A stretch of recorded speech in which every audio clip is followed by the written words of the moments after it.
What? Good morning, YouTube.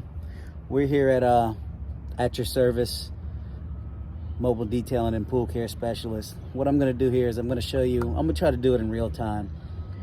This pool had a drip at the bottom. There was a drip down here. If you look at the video I posted last night, you'll see where there it says a bad mechanical seal.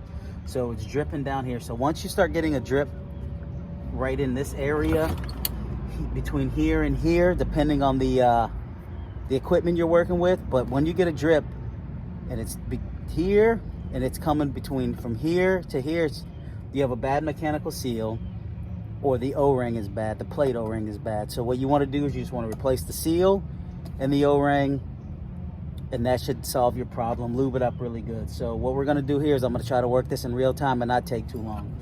So what I'm going to do is so if you don't know how to replace a motor or anything like that, so here is your capacitor. I have the tool that will grab the impeller and it'll lock it in place to untwist it. But if not, you can just remove this. Boom.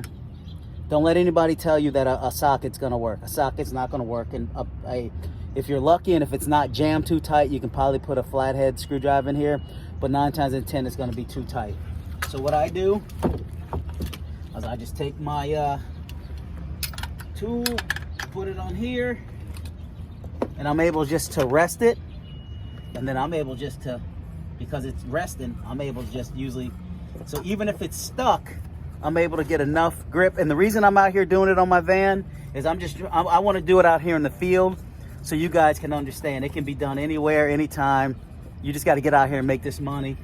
Don't let the situation or the elements hold you up. I'm in Florida. It's hot as freak out here. All right, so now that I got the impeller off, so to get the impeller off is going to go counterclockwise, period. Here's your impeller. Here's the impeller. Here's your mechanical seal. This mechanical seal,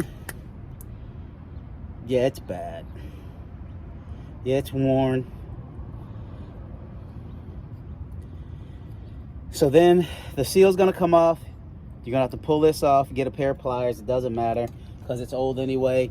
You're gonna get a pair of pliers, pull this off. This impeller's cracked.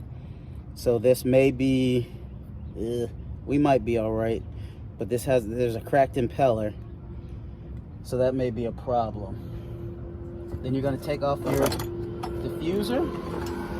Right here's the porcelain part, but then you're gonna take your diffuser off. You're gonna pop the seal here off. You pop that out, just take a pair of flathead and just pop that out. So yeah, so just to get that part off, you just wanna grab now see, this impeller's cracked. This impeller has a crack in it. So this could be part of the reason it's leaking, but there's a nice crack in this thing. I don't know if you guys can see it. Yeah, it's cracked right in here.